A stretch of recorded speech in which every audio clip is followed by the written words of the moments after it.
皆さん、こんにちは。名古屋で講師をしているメルトンと申します。よろしくお願いします。It's a typical Japanese greeting, but we are Tim and Kim Melton from Nagoya, Japan, ministering there. And we thank you for your prayers and your support for our ministry. I want to give you a little bit update about Japan. Of course, we are in Nagoya, Japan, which is the third largest metropolitan area in Japan. We also have a website, if you care to keep up with our ministry, meltonministryupdates.com, meltonministryupdates.com. You can follow our ministry there. Japan seems to have much in common with Paul's description of the Athenians in Acts chapter 17. So we're going to look at, first of all, who were the people that Paul proclaimed the gospel to. In Acts chapter 17, verse 16, Paul said, it says, while Paul waited for them in Athens, his spirit was stirred in him when he saw the city wholly given to idolatry. Japan is a land wholly given to idolatry. How many gods would you think there are in Japan? Well, Japan calls themselves the land of 8 million gods. It's not because there are 8 million gods, there are many, many more, but the word 8 million stands for an uncountable number. We would say, a billion of them or something like that. And so they call themselves a land of 8 million gods, which is an uncountable number of gods. It's estimated there are about 80,000 Buddhist temples and about as many Shinto shrines across Japan. Japan practices Buddhism and Shintoism. Buddhism, of course, involves the worship of statues of Buddha. You can find statues of Buddha all through Japan. Some big, huge ones, some small ones, some medium ones, some made out of concrete, many, many idols, statues of Buddha in Japan that they worship. And then there are other idols that they worship, and there are many, many priests who facilitate the worship of these idols. There are jizo, which are roadside idols, many, many roadside idols, thousands and thousands in probably every city in Japan, roadside idols. And they worship those who pray and ask for safety of travel and things like that to those gods. In their homes, they have what they call a butsudan. A butsudan is a Buddhist god shelf, an altar where they will offer incense and they will pray to the gods, and they will also pray to their ancestors. Buddhism is involved in ancestor worship, and so they'll light a little incense and stick it in a bowl and ding a bell. You call the spirits and worship and pray to the spirits also. Shintoism is Japan's national religion. The way you could distinguish a Shinto shrine from a Buddhist temple is that there's a rope with lightning-shaped paper. So if you see a rope with lightning-shaped paper on a temple or a shrine that is a Shinto shrine and not a Buddhist temple, most Shinto shrines have a tori, which is an entrance gate, a typical entrance gate to the shrine there. Shintoism, they worship demons as well as many, many gods. Their gods and their demons are all ferocious and fierce-looking gods. They don't love their gods don't love them. They have a fear relationship. They want to appease their gods, and so they pray to try to appease their gods so that their God won't do anything bad to them. They have no concept of a loving God. There are many Shinto shrines throughout Japan. There are national Shinto shrines, huge national Shinto shrines. There are some smaller local Shinto shrines. And then in most businesses, have a Shinto shrine somewhere near the ceiling in the business. And usually once a year, they will call a Shinto priest to come and to do a ceremony of cleansing and of blessing the company. Of course, if you are a Christian, you don't want to participate in that, but most of the time it's mandatory that all the employees of the company come. And so it poses a problem to those who are Christians. Then also most houses have a Shinto shrine somewhere in the house. And they will light a little candle. Sometimes, nowadays, they're like battery-operated little candles, and they will pray to the gods in that way. Paul's burden for those deceived about the truth was to convince them of the truth. In verse 16, it starts out, therefore disputed he. So what kind of people did Paul witness to? He first of all witnessed to nationals. Verse 17 says, therefore disputed he in the synagogue with the Jews, the nationals. And so we have a ministry to the Japanese, the nationals. Our Sunday morning service is in Japanese. And we sing in Japanese, we preach in Japanese, we teach in Japanese, the fellowship is in Japanese. And so we have a Japanese ministry.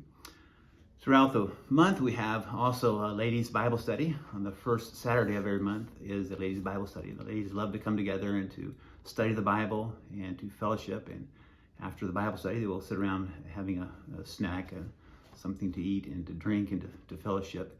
And so they really love to study God's Word. A couple years ago, we started a men's Bible fellowship, which is rare in Japan to be able to get men to come to a Bible study. But God has blessed us, and we have several men in the church that faithfully attend our men's Bible fellowship on the third Saturday of every month.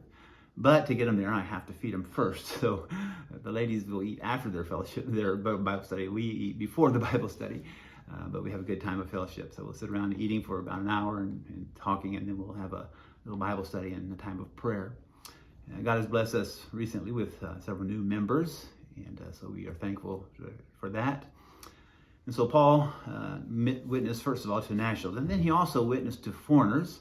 Verse 17 goes on to say, and with devout persons. Many translations have God-fearing Gentiles. And so we have a ministry to foreigners who are in Japan.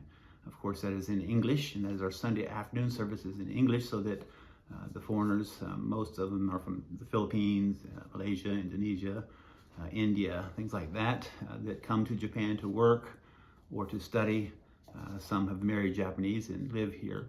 But we have an English ministry since English is the common language, we have an English ministry, and God has blessed us with that, and we have a good time of fellowship. The fourth Sunday of every month, we have a combined service. And so our Sunday school and morning worship service is bilingual. I'll say a sentence in English, and I'll say it in Japanese, and I'll say it next in English and Japanese, and we'll translate for myself, and so it's a bilingual service. And then we have, that service is followed by a potluck meal. We have a fellowship meal, the fourth Sunday of every month. And they all love to sit around and eat. And the foreigners will bring their dishes from their country, and Japanese will bring a Japanese dish and put them all together, and we have a good time of fellowship. Sometimes they stay very late that day. But we really have a good time of fellowship and appreciate the difference, but the unity that being in Christ brings. We have co-laborers, the Leones. They're volunteer missionaries, and they're taking their place right now while we're on furlough. But John and Hitomi have 3 children, Jaden, Juliana, and Olivia. And they are very active in the ministry there, and we really, really appreciate their involvement in the ministry there. Pray for Hitomi. She is finishing up her treatment for cancer, and so far it looks like it's successful. But she's been faithfully ministering. John, he does speak a little Japanese, but not enough to preach fluently in Japanese. And so he will preach in English, and Hitomi will translate for him into Japanese. And so we appreciate the Leones in their ministry with us over there. Then Paul not only witnessed to nationals and foreigners, he witnessed to anybody he met. In verse 17, he goes on to say, and in the market daily with them that met with him. So Paul took advantage of every opportunity he could to witness to everybody he could. And so it's been difficult these past few years with COVID and things.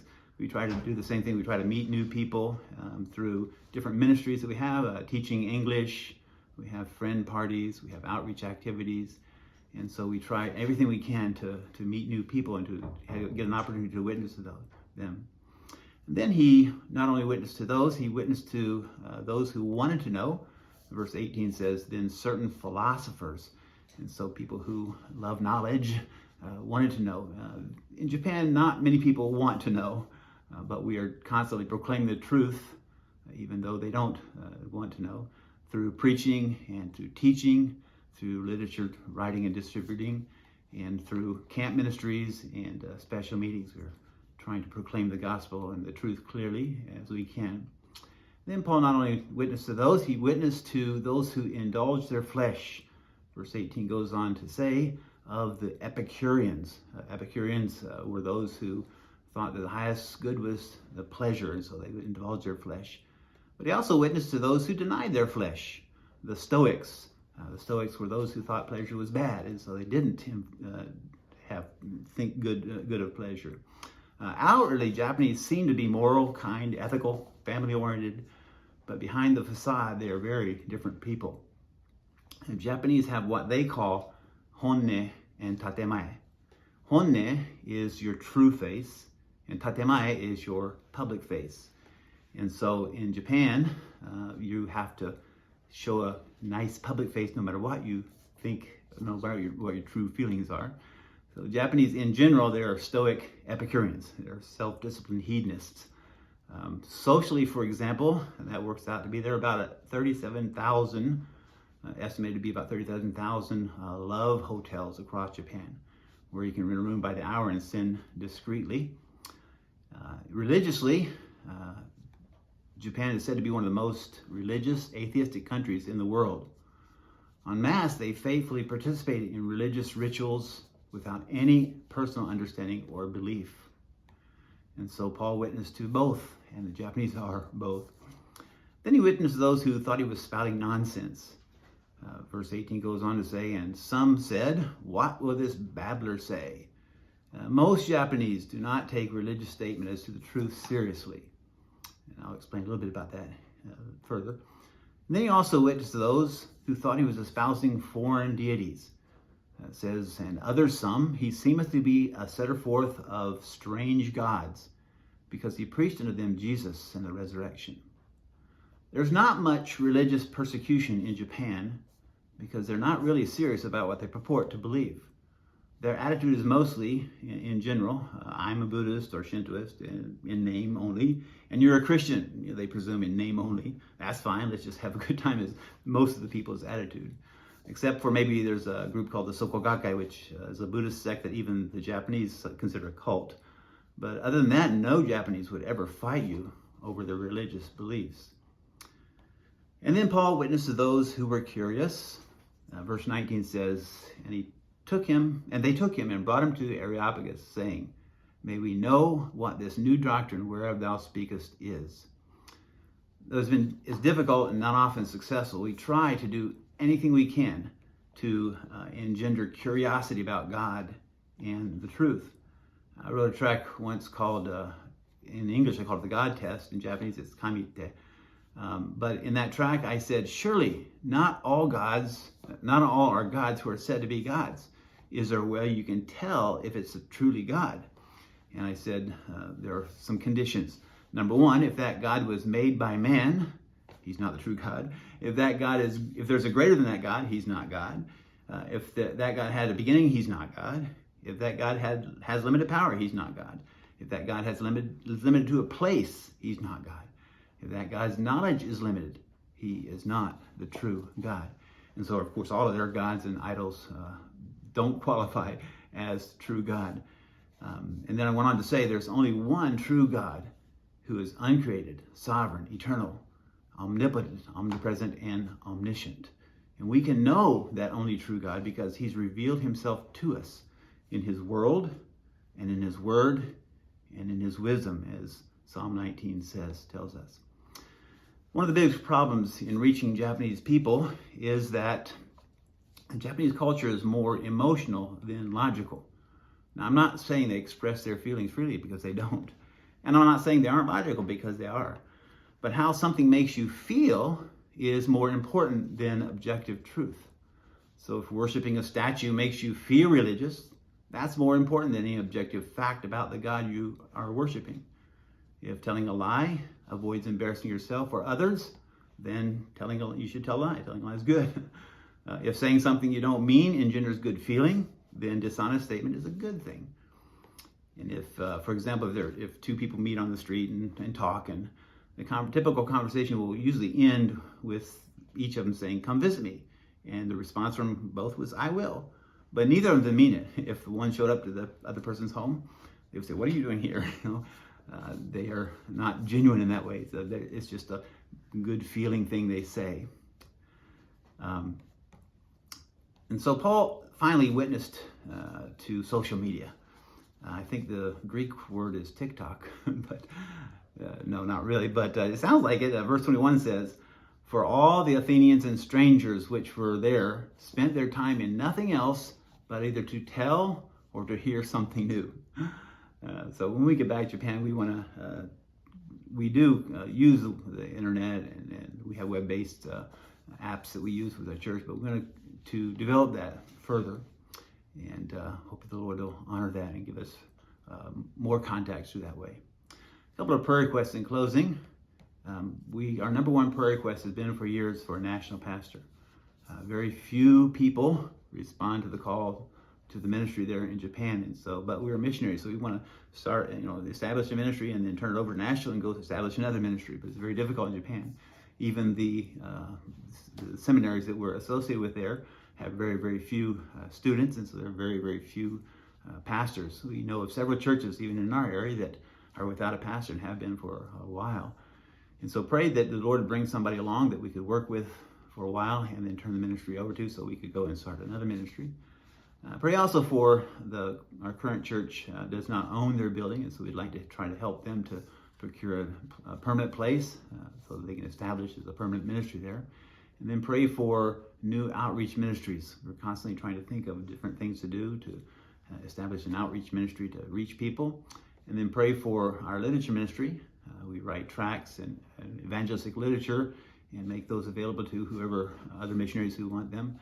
So pray for that ministry. And then finally pray for the Lord to use us to establish many churches as He would have us to in the time He's allotted us there in Japan. Thank you so much for your support, your prayer support, and your financial support for our ministry through all these years in Japan.